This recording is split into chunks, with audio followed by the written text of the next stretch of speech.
Election 30ಯಲ್ಲಿ ಯಾವೆಲ್ಲ ಸುದ್ದಿಗಳಿದೆ ಒಂದೊಂದಾಗಿ ನೋಡೋಣ ಬನ್ನಿ. ಸಿಎಂ ಸಿದ್ದರಾಮಯ್ಯ ದಾಸರಹಳ್ಳಿಯಲ್ಲಿ ಕಾರ್ಯಕರ್ತರ ಸಭೆಯನ್ನ ನಡೆಸಿದ್ದಾರೆ. ದಾಸರಹಳ್ಳಿಯ ಮಾಜಿ ಶಾಸಕ ಮಂಜುನಾಥ್ ನೇತೃತ್ವದಲ್ಲಿ ಸಭೆ ನಡೆಯಿತು. ಬ್ಯಾಟರಾಯನಪುರದಲ್ಲಿ ನಡೆದ ಕಾಂಗ್ರೆಸ್ ಕಾರ್ಯಕ್ರಮದಲ್ಲಿ ಸಿಎಂ ಭಾಗಿಯಾಗಿದ್ದರು.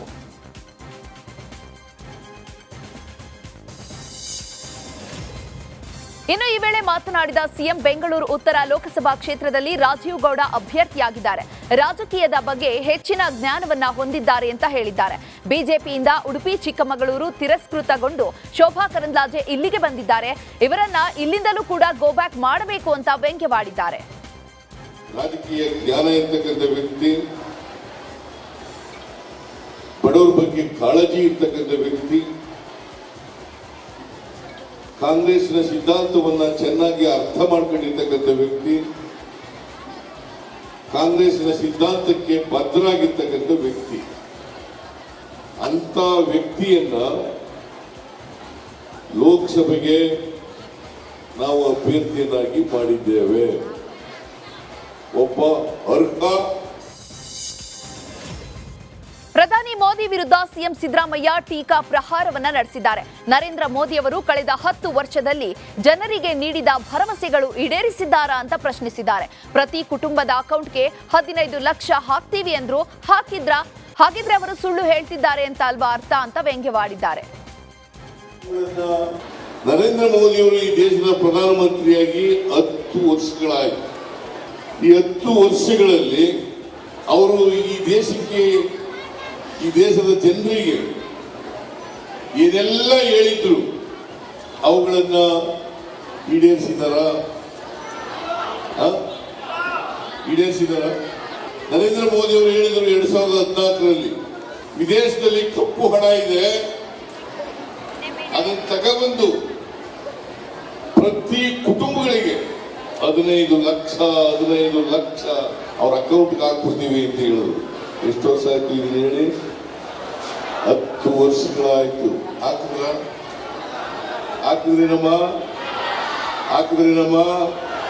ಹಾಕಿದ್ರೇನ್ರಿ? ಇನ್ನು ಇದೇ ವೇಳೆ ಶೋಭಾ ಕರಂದ್ಲಾಜೆ ವಿರುದ್ಧ ಸಿಎಂ ಸಿದ್ದರಾಮಯ್ಯ ವಾಗ್ದಾಳಿಯನ್ನ ನಡೆಸಿದ್ದಾರೆ. ಶೋಭಾ ಕರಂದ್ಲಾಜೆ ಅವರು ನನಗೆ ಓಟು ಕೊಡಿ ಎಂದು ಕೇಳಿಲ್ಲ, ನರೇಂದ್ರ ಮೋದಿ ಅವರಿಗೆ ಓಟು ಕೊಡಿ ಅಂತ ಕೇಳ್ತಾರೆ. ರಾಜ್ಯಕ್ಕೆ ಅನ್ಯಾಯ ಆಯ್ತು. ಸಂಸದರಲ್ಲಿ ಯಾರಾದ್ರೂ ಒಬ್ರು ಪ್ರಧಾನಿ ನರೇಂದ್ರ ಮೋದಿ ಅವರ ಬಳಿ ಕೇಳಿದ್ರ? ಬಿಜೆಪಿಯವರು ನರೇಂದ್ರ ಮೋದಿ ಅವರ ಮುಂದೆ ನಿಂತ್ಕೊಳ್ಳಲು ಗಡಗಡ ಅಂತ ನಡುಕ್ತಾರೆ. ಇಂತಹ ಸಂಸದರು ನಿಮಗೆ ಬೇಕಾ? ಅವರಿಗೆ ಓಟ್ ಕೊಡಬೇಡಿ, ಅವರು ಶ್ರೀಮಂತರ ಪರ ಇದ್ದಾರೆ, ದೇಶ ದಿವಾಳಿ ಮಾಡ್ತಾರೆ ಅಂತ ವ್ಯಂಗ್ಯವಾಡಿದ್ದಾರೆ.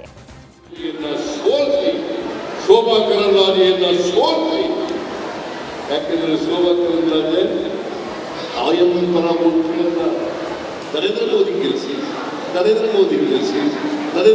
ಗೆಲ್ಲಿಸಿ ಮೋದಿ ಮುಖ ನೋಡ್ಕೊಂಡು ಓಟ್ ಹಾಕಿ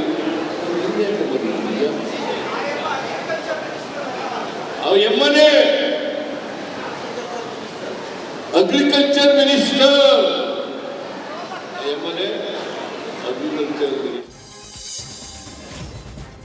ರಾಜ್ಯ ಕೇಂದ್ರದ ನಡುವೆ ಪರಿಹಾರ ಸಮರ ಮುಂದುವರೆದಿದೆ. ಕೇಂದ್ರ ಸರ್ಕಾರದ ವಿರುದ್ಧ ಸಿಎಂ ಸಿದ್ದರಾಮಯ್ಯ ಕಿಡಿಕಾರಿದ್ದಾರೆ. ಬಿಜೆಪಿ ನಾಯಕರ ಮನೆದೇವರು ಸುಳ್ಳು, ನಾವು ಸುಳ್ಳು ಹೇಳಿದ್ರೆ ಸುಪ್ರೀಂ ಕೋರ್ಟ್ಗೆ ಯಾಕೆ ಹೋಗ್ತಾ ಇದ್ವಿ ಅಂತ ಪ್ರಶ್ನಿಸಿದ್ದಾರೆ. ದೇಶದ ಹಣಕಾಸಿನ ಮಂತ್ರಿ, ದೇಶದ ನಂಬರ್ 2 ಮಂತ್ರಿ ಅಮಿತ್ ಶಾ ಅವರು ಬೆಂಗಳೂರು ಒಂದು ಸುಳ್ಳು ಹೇಳಿದ್ದಾರೆ. ಒಂದ್ ಕಡೆ ಅಮಿತ್ ಶಾ ಹೇಳ್ತಾರೆ ಬರಗಾಲದ ಬಗ್ಗೆ ಸಿದ್ದರಾಮಯ್ಯನವರ ಸರ್ಕಾರ ಲಂಬವಾಗಿ ಮನವಿ ಕೊಟ್ಟಿದ್ದಾರೆ ಎಂದು ಹೇಳ್ತಾರೆ.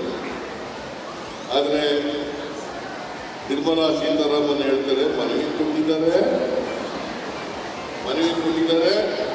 ಆದರೆ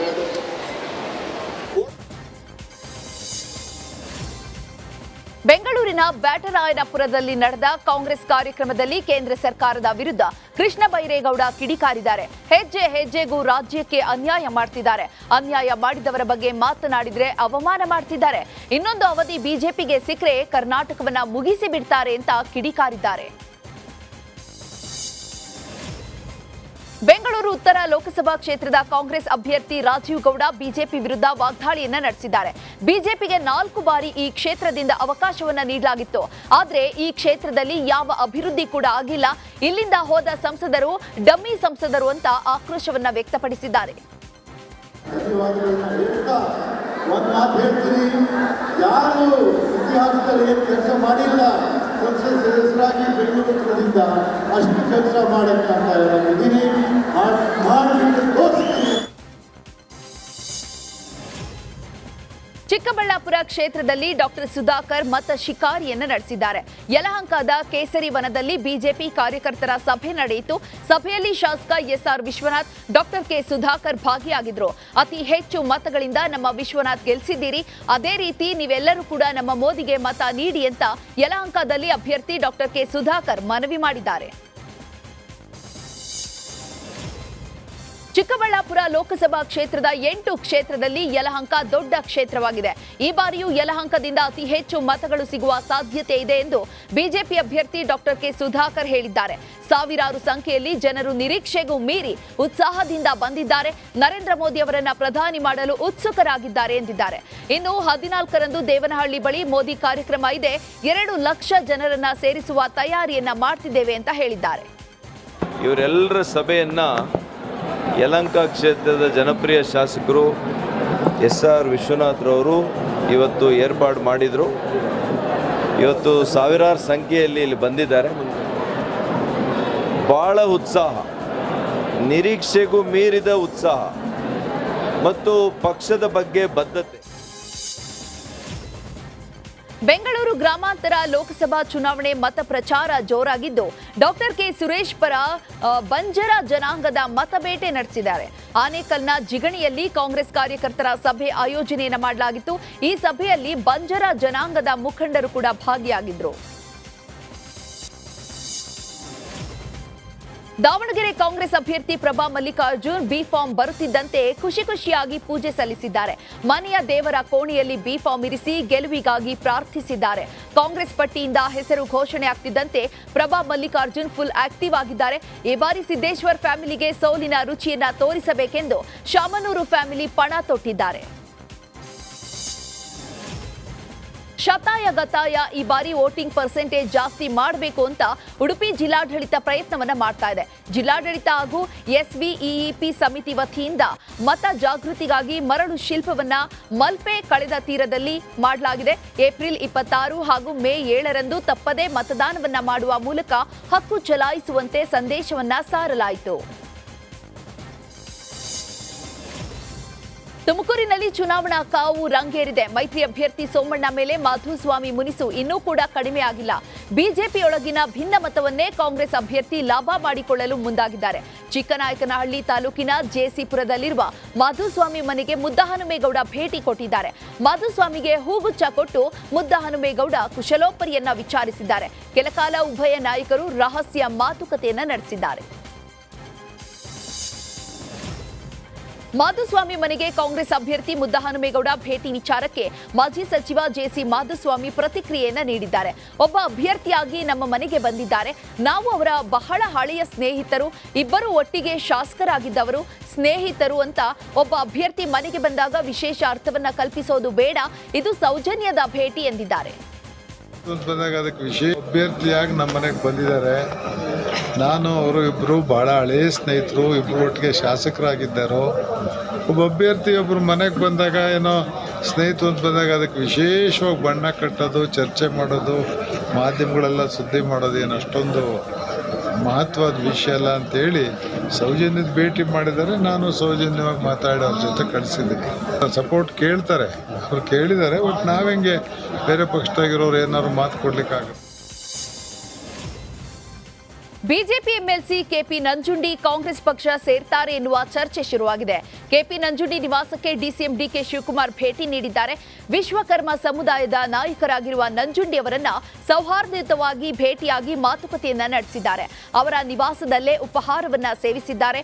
ರಾಜ್ಯದಲ್ಲಿ 10 ಲಕ್ಷಕ್ಕೂ ಹೆಚ್ಚು ವಿಶ್ವಕರ್ಮ ಸಮುದಾಯದ ಮತಗಳಿವೆ. ಹೀಗಾಗಿ ಡಿಕೆಶಿ ವಿಶ್ವಕರ್ಮ ಸಮುದಾಯದ ಬೆಂಬಲವನ್ನ ಕೇಳಿದ್ದಾರೆ. ಡಿಕೆ ಬ್ರದರ್ಸ್ ಆಪರೇಷನ್ಗೆ ಎಚ್ಡಿ ಕುಮಾರಸ್ವಾಮಿ ಟಕ್ಕರ್ ಕೊಟ್ಟಿದ್ದಾರೆ. ರಾಮನಗರದಲ್ಲಿ ಜೆಡಿಎಸ್ ರಿವರ್ಸ್ ಆಪರೇಷನ್ ಮಾಡಿದೆ. ಕಾಂಗ್ರೆಸ್ ಮುಖಂಡ ಗಿರಿಗೌಡ ಜೆಡಿಎಸ್ಗೆ ಸೇರ್ಪಡೆಯಾಗಿದ್ದಾರೆ. ಮಾಜಿ ಸಿಎಂ ಎಚ್ಡಿ ಕುಮಾರಸ್ವಾಮಿ ನೇತೃತ್ವದಲ್ಲಿ ಗಿರಿಗೌಡ ಜೆಡಿಎಸ್ ಸೇರಿದ್ದಾರೆ. ರಾಮನಗರ ಗಿರಿಗೌಡ ನಿವಾಸದಲ್ಲಿ ಪಕ್ಷಕ್ಕೆ ಸೇರ್ಪಡೆಯಾಗಿದ್ದು ಬಿಜೆಪಿ ಅಭ್ಯರ್ಥಿ ಡಾಕ್ಟರ್ ಸಿಎನ್ ಮಂಜುನಾಥ್ಗೆ ಬೆಂಬಲವನ್ನ ನೀಡಲಿದ್ದಾರೆ. ಈ ಹಿಂದೆ ಬಿಜೆಪಿಯಿಂದ ಎಚ್ಡಿ ದೇವೇಗೌಡರು ಹಾಗೂ ಎಚ್ಡಿ ಕುಮಾರಸ್ವಾಮಿ ಎದುರು ಗಿರಿಗೌಡ ಸ್ಪರ್ಧೆಯನ್ನ ಮಾಡಿದ್ರು. ಇದೀಗ ಗಿರಿಗೌಡ ವಾಪಸ್ ಕರೆತರುವಲ್ಲಿ ಎಚ್ಡಿ ಕುಮಾರಸ್ವಾಮಿ ಯಶಸ್ವಿಯಾಗಿದ್ದಾರೆ. ಬಾಗಲಕೋಟೆಯ ಚರಂತಿಮಠ ಕಲ್ಯಾಣ ಮಂಟಪದಲ್ಲಿ ಕಾಂಗ್ರೆಸ್ ಕಾರ್ಯಕರ್ತರ ಸಮಾವೇಶ ನಡೆಸಲಾಯಿತು. ಸಮಾವೇಶದಲ್ಲಿ ಕಾಂಗ್ರೆಸ್ ಅಭ್ಯರ್ಥಿ ಸಂಯುಕ್ತ ಪಾಟೀಲ್ ಮತಯಾಚನೆಯನ್ನು ನಡೆಸಿದ್ದಾರೆ. ಇನ್ನು ಈ ಸಮಾವೇಶದಲ್ಲಿ ಜಿಲ್ಲಾ ಉಸ್ತುವಾರಿ ಸಚಿವ ಆರ್ಬಿ ತಿಮ್ಮಾಪುರ್, ವಿಧಾನ ಪರಿಷತ್ನ ಮಾಜಿ ಸದಸ್ಯ ಎಸ್ಆರ್ ಪಾಟೀಲ್, ಶಾಸಕ ಎಚ್ವೈ ಮೇಟಿ ಸೇರಿದಂತೆ ಸ್ಥಳೀಯ ನಾಯಕರು ಭಾಗಿಯಾಗಿದ್ದರು. ಚುನಾವಣೆ ಹತ್ತಿರ ಬರ್ತಿದ್ದಂತೆ ಎನ್ಡಿಎ ಅಭ್ಯರ್ಥಿಗೆ ತಲೆನೋವು ಶುರುವಾಗಿದೆ. ಬಿಜೆಪಿ ಜೆಡಿಎಸ್ ಮೈತ್ರಿಗೆ ತುಮಕೂರು ಜಿಲ್ಲೆಯಲ್ಲಿ ಅಪಸ್ವರ ಎದ್ದಿದೆ. ಮಾಧುಸ್ವಾಮಿ ಅಸಮಾಧಾನದ ಬೆನ್ನಲ್ಲೇ ಜೆಡಿಎಸ್ನಲ್ಲೂ ಕೂಡ ಭಿನ್ನಮತ ಶುರುವಾಗಿದೆ. ಸೋಮಣ್ಣ ಗೆಲುವಿನ ಹಾದಿಯಲ್ಲಿ ಎಡರು ತೊಡರುಗಳೇ ಹೆಚ್ಚಾಗಿದೆ. ಜಿಲ್ಲಾ ಪಂಚಾಯಿತಿ ಸದಸ್ಯ ಜೆಡಿಎಸ್ ಮುಖಂಡ ಕಲ್ಲೇಶ್ ಮೈತ್ರಿ ವಿರುದ್ಧ ಅಸಮಾಧಾನ ಹೊರಹಾಕಿದ್ದಾರೆ. ದೊಡ್ಡವರು ಹೋಗಿ ಮೈತ್ರಿ ಮಾಡಿಕೊಂಡು ಬರ್ತಾರೆ, ಆದರೆ ಕಾರ್ಯಕರ್ತರ ಗತಿ ಏನು ಎಂದು ವರಿಷ್ಠರ ವಿರುದ್ಧವೇ ಆಕ್ರೋಶವನ್ನು ಹೊರಹಾಕಿದ್ದಾರೆ.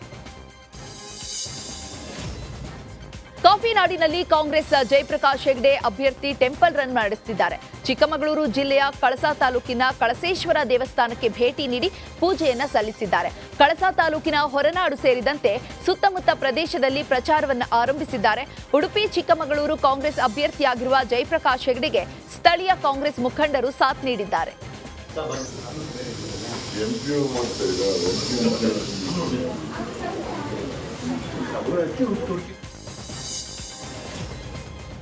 ಮತದಾನ ಜಾಗೃತಿ ಅಭಿಯಾನದ ಹಿನ್ನೆಲೆ ಬಾಗಲಕೋಟೆಯಲ್ಲಿ ವಿಶೇಷ ಚೇತನರು ಬೈಕ್ ರ್ಯಾಲಿ ಮಾಡಿದ್ದಾರೆ. ಲೋಕಸಭಾ ಚುನಾವಣೆಯಲ್ಲಿ ತಪ್ಪದೇ ಮತದಾನವನ್ನ ಮಾಡುವಂತೆ ಜಾಗೃತಿಯನ್ನ ಮೂಡಿಸಿದ್ದಾರೆ. ಬೈಕ್ನಲ್ಲಿ ಮತ ಜಾಗೃತಿಯ ನಾಮಫಲಕಗಳನ್ನು ಹಿಡಿದು ವಿಶೇಷ ಚೇತನರು ಪ್ರಮುಖ ರಸ್ತೆಗಳಲ್ಲಿ ರ್ಯಾಲಿ ನಡೆಸಿದ್ದಾರೆ. ನಗರ ಪ್ರದೇಶದಲ್ಲಿ ಮತದಾನದ ಪ್ರಮಾಣ ಕಡಿಮೆ ಆಗ್ತಾ ಇದೆ, ಹೆಚ್ಚಿನ ಸಂಖ್ಯೆಯಲ್ಲಿ ಮತದಾನ ಮಾಡಿ ಅಂತ ಸಂದೇಶವನ್ನ ಸಾರಿದ್ದಾರೆ. ನಮ್ಮ ಮತ ನಮ್ಮ ಹಕ್ಕು, ನಮ್ಮ ಮತ ನಮ್ಮ ಹಕ್ಕು, ನಮ್ಮ ಮತ ನಮ್ಮ ಹಕ್ಕು, ನಮ್ಮ ಮತ ನಮ್ಮ ಹಕ್ಕು, ನಮ್ಮ ಮತ ನಮ್ಮ ಹಕ್ಕು.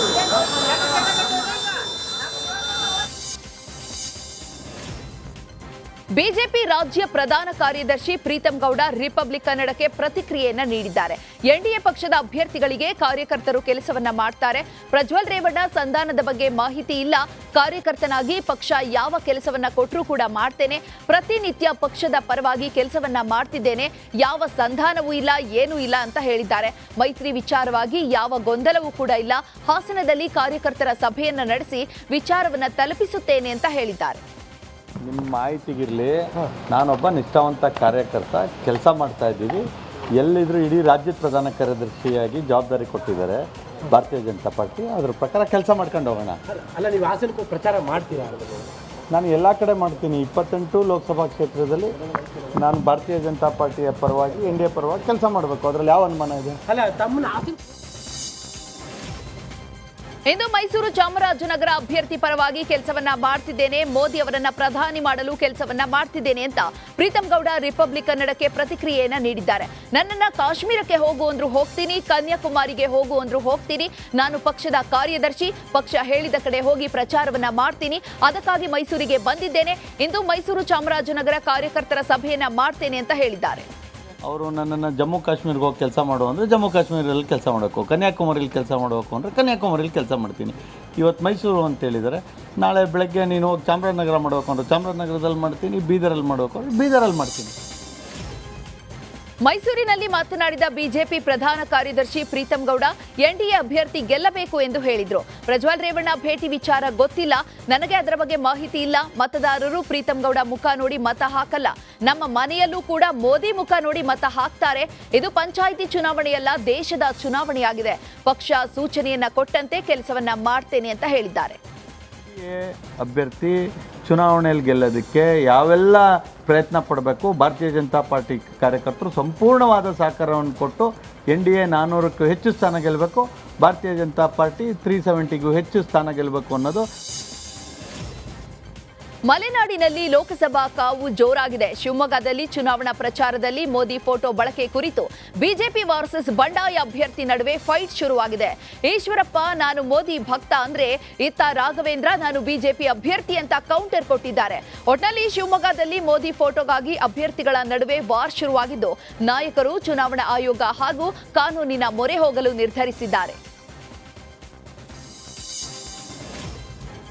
ಪ್ರಜ್ವಲ್ ಪ್ರೀತಂ ಸಂಧಾನಕ್ಕೆ ರಾಧಾ ಮೋಹನ್ ಸ್ಪಷ್ಟನೆಯನ್ನ ಕೊಟ್ಟಿದ್ದಾರೆ. ಮೈಸೂರಿನಲ್ಲಿ ಮಾತನಾಡಿದ ಅವರು ಪ್ರಜ್ವಲ್ ಪ್ರೀತಂ ಗೌಡ ನಡುವೆ ಉತ್ತಮವಾದ ಸಂಬಂಧವಿದೆ. ಇಬ್ಬರ ಭೇಟಿಗೆ ನನ್ನ ಮಧ್ಯಸ್ಥಿಕೆ ಮಾಡುವ ಅಗತ್ಯತೆ ಏನಿಲ್ಲ ಅಂತ ಹೇಳಿದ್ದಾರೆ.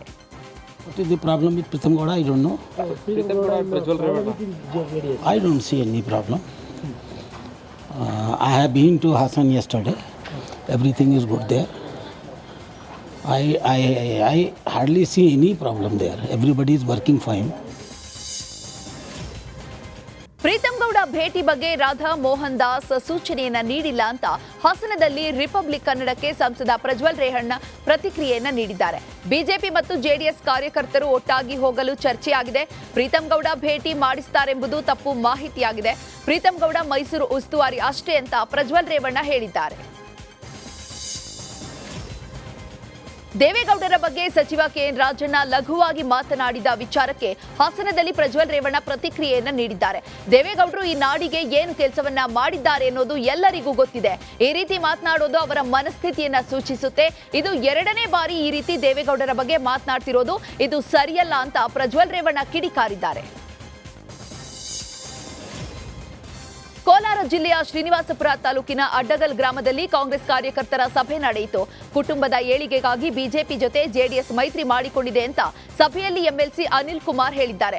ಜಾತ್ಯತೀತ ಹೆಸರಿನಲ್ಲಿ ಪಕ್ಷ ಕಟ್ಟಿ ಕೋಮುವಾದಿ ಪಕ್ಷದ ಜೊತೆಗೆ ಮೈತ್ರಿ ಮಾಡಿಕೊಂಡಿದೆ. 4 ಕ್ಷೇತ್ರಗಳಲ್ಲಿ 3 ಕ್ಷೇತ್ರಗಳಲ್ಲಿ ಕುಟುಂಬಸ್ಥರೇ ಅಭ್ಯರ್ಥಿಗಳಾಗಿದ್ದಾರೆ. ಕೋಲಾರ ಮೀಸಲು ಕ್ಷೇತ್ರವಾಗಿರುವ ಕಾರಣ ಬಿಟ್ಟುಕೊಟ್ಟಿದ್ದಾರೆ ಎಂದು ಈ ಕಾರಣದಿಂದಲೇ ಕುಟುಂಬದ ಏಳಿಗೆಗೆ ಜೆಡಿಎಸ್ ಬಿಜೆಪಿ ಜೊತೆ ಮೈತ್ರಿ ಮಾಡಿಕೊಂಡಿದ್ದಾರೆ ಅಂತ ಹೇಳಿದ್ದಾರೆ. ಕೋಲಾರ ಕಾಂಗ್ರೆಸ್ನಲ್ಲಿ ಅಸಮಾಧಾನದ ಬೇಗುದಿಯ ಹೊಗೆ ಆಡ್ತಿದೆ.